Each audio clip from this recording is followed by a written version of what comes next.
Hi, welcome.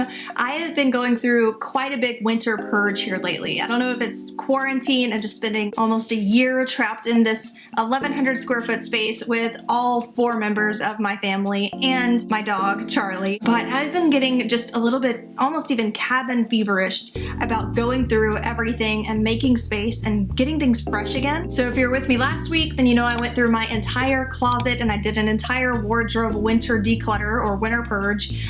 I actually keep all of my clothes in one spot in the closet, but I went through all of it at once. This week, I'm focusing on my bedroom, and I am starting to branch out to other areas of the house too, but honestly, I feel like there's a lot of focus that our bedrooms deserve, because this is the space where we wake up every morning. It's the space where we go to bed every night. I believe that this is the most important room of your home, and it's for that reason that I teach people, I teach my own students to always start with your bedroom. So that's what I'm going to do with you guys today. I'm going to share how to go about that process that has worked really well for a lot of people. In fact, I've shared this in a blog post previously, and my favorite comment on that one was, "This helps so much so you don't just go into your room and be like, nope," because I can totally relate to that.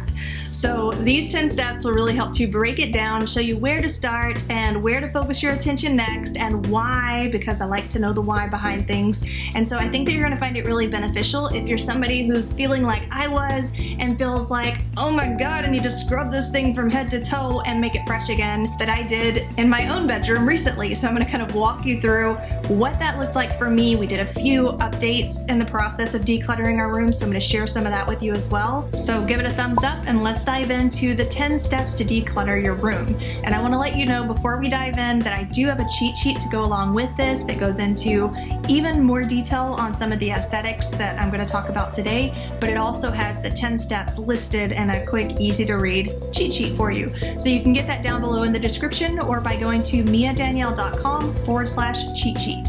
Okay, let's dive in. Now I know it's not mind-shattering, but the first place to always start really is making your bed. And it's actually for a couple of reasons. I mean, first of all, this sets the stage for the rest of the room. So once your bed looks made, it kind of gets things flowing and it's an easy barrier first step. We all know how to make our bed. It doesn't take a lot of thought. You're not having to make decisions on what to keep and what not to keep. So it's a really low barrier place to start and to get the ball rolling. But also it really helps to give you a stage to use as like a flat drop for all of the things that you go through. So when you're going through your closet, like I did, if you noticed in the video last week, I used my bed to lay and separate and divide my clothes, and it just makes it easier to have that surface. The second place that I like to start though might seem a little bit counterintuitive, and that is to clear out under your bed. Now, I know that depending on where you live, if you live in a small studio in New York, you need every square footage of storage space that you possibly can find. I totally get that. Not everybody's storage solutions are the same.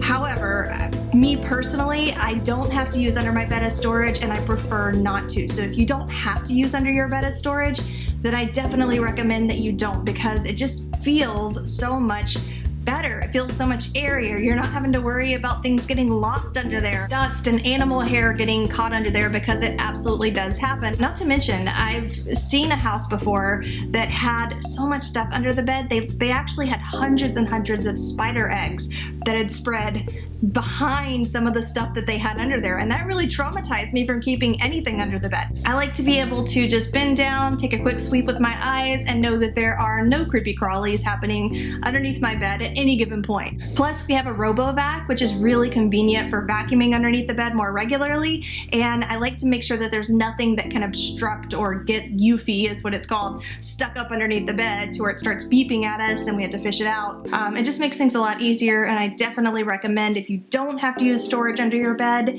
to not. Just try it out. I think that you'll like it. I think that you'll find that you have a lot more mental clarity inside of your space when you're not cramming stuff under your bed, or when you're not using it even as storage. Even if your storage is organized, that you know where things are, you can visually see what you need to see, and it's just more peace of mind. Now the order is important here. So I do say to do step number 2 as cleaning under your bed, because that can be such a heavily cluttered and dirty place. And you don't want to wait until your room is already completely organized and clean and looking really pretty before you start pulling out all of this gross stuff and feeling like you have to start over, right? So I like to kind of go from the most soiled and heavily cluttered areas to the least. And so, you know, not to mention if you're already messing with the bed, it's just an easy place to move to next. But number 3, kind of under the same line of thinking, is to move on to your closet, specifically to pull everything out of the closet and make your piles. So for me, this step was done last week. I shared with all of you my entire process for going through my closet, my drawers, all of my clothes, the decision processes that I went through when I was deciding what things I wanted to keep and what things I didn't want to keep. So if you want to watch that video, then I'll go ahead and leave a card up here so that you can go watch that. It's a good rule of thumb that a room is only as clean as its closet. How many of you know things that get trapped in closets will eventually usually make their way back out into the room? And even if it doesn't, then more stuff's just going to continue to be crammed there, because clutter begets clutter. So if you have a lot of clutter and piles happening in the closet, you're naturally going to want to throw more clutter onto those piles. So keeping that in mind, it is important, whatever room that you're in, that you're looking at the storage areas, that you're looking at the closets, and in this case, our wardrobes generally are in our bedroom closet. I'm not going to go super into detail because we did do a deep dive on the closet last week, but just this is one of those areas to be ruthless, especially if you're somebody who has a lot of clothes and has a lot of stuff that's really crammed into places together. Be ruthless in this area if nothing else, because you're going to really feel the benefits of that. Step number 4 is to follow up with the dressers. It just makes sense that after you've cleared out the closet, that you're staying on the clothing train and that you're finishing the other storage spaces, which generally are dressers that we either have in our closet as well, like I do, or you may have it separately out inside of the bedroom. So you want to go through whatever clothes you have there, you can do them both together, but generally, like for me personally, I have all of the clothes that can be hung up, and everything that's in the drawers are already separated. Those are the clothes that can't be hung up. Those are the pajamas and the undies and the shorts and skirts. I tend to keep our bedside tables pretty tidy, so there's not a whole lot that I needed to declutter from my drawer or my cubby, but the top was starting to feel just a little bit cluttered because I had my Echo Dot and my salt lamp and my air purifier and my cell phone charger, and so I really wanted to change things up. I wasn't crazy about the lamp that was over on Matt's bedside table because it kind of stood out and it didn't match anything over on my side, so I installed some lamps.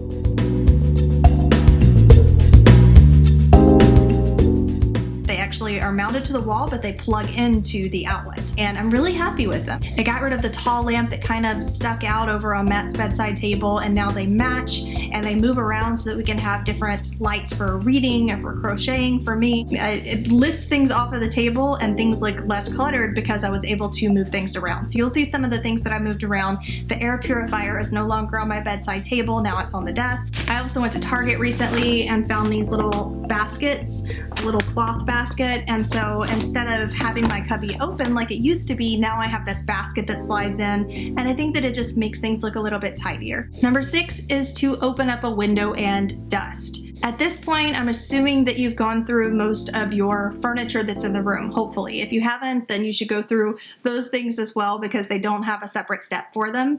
So if you've done your closet, you've done your dresser, you've done your bedside tables, now we're gonna want to dust. So this is where things start to feel clean, they start to feel completed and more breathable. And we went all out on that step this time because I feel like we really needed it. This particular time around, I had not done a deep dusting in a long time, so I dusted the blinds, I dusted behind the bed. We actually moved the bed out and vacuumed behind the bed and vacuumed the back of the headboard and the baseboards that run behind the bed. You know, the things that you don't get to very often. When you do a really deep bedroom declutter, it's nice to be able to get those places. We share our room with Charlie, our pup, so it occasionally does need to have all of the fur balls collected and vacuumed up. We also moved our desk. We have a really long desk that Matt's dad made for us, and it happens happens to fit perfectly along the opposite wall from our bed. And so we moved that out, we vacuumed behind it, we rerouted some of the cords that we have going back there because of our computers and different technology and routers and all of that good stuff.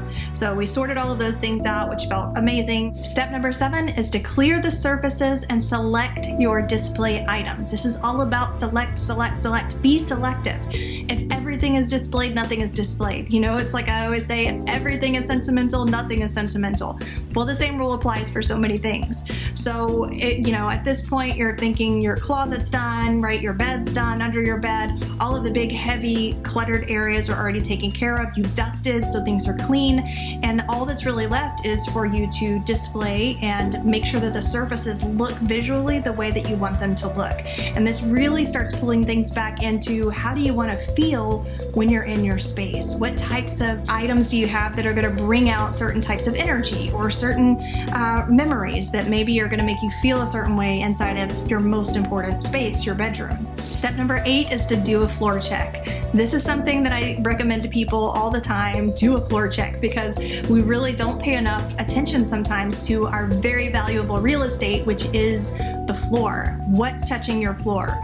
I recommend just going through your bedroom and making a mental note, being aware of everything that's touching your floor. So I do this frequently, but of course I was a lot more intentional about it during this decluttering session because I wanted to see if there were things that I did want to tweak and move around, and it turns out there was.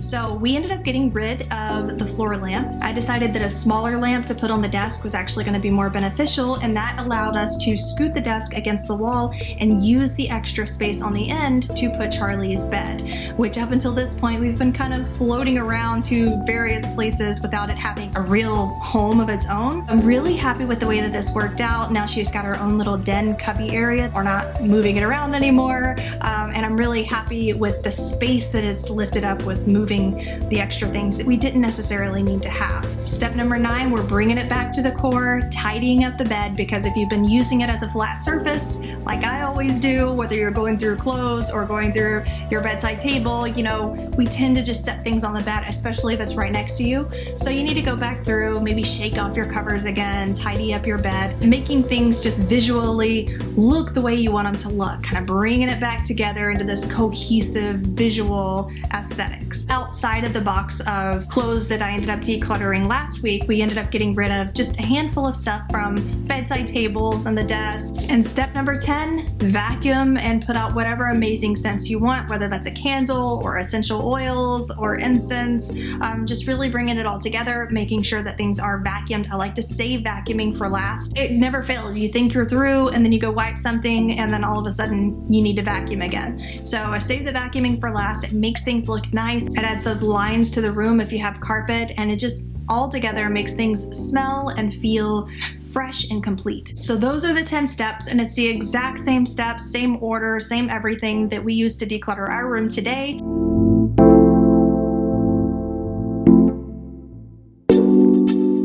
Hopefully you're walking away with some great ideas to use inside of your own space. And before you go, I want to direct your attention to this Declutter Your First Room cheat sheet because, spoiler, the first room to declutter is your bedroom. And this cheat sheet has the 10 steps that we went over today, as well as some other takeaways that I didn't necessarily go into detail on here in this episode. You can get that down below in the description or by going to miadanielle.com/cheat sheet.